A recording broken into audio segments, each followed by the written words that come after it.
लिए सभी 119 सीटों पर वोट डाले जा रहे हैं। वोटिंग आज शाम 6 बजे तक होगी। तेलंगाना चुनाव में मतदान का 1 घंटा पूरा हो चुका है। सुबह 7 बजे वोटिंग की शुरुआत हुई थी, अब 8 बज चुके हैं। तेलंगाना बीजेपी अध्यक्ष जे किशन रेड्डी ने भी अपने मताधिकार का इस्तेमाल किया, उन्होंने वोट डाला है।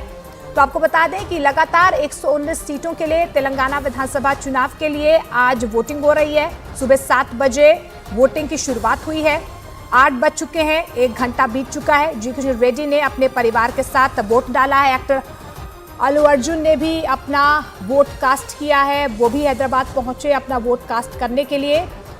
तो मतदान का 1 घंटा बीत चुका है। तमाम जो मतदाता हैं अपने घरों से बाहर निकल रहे हैं।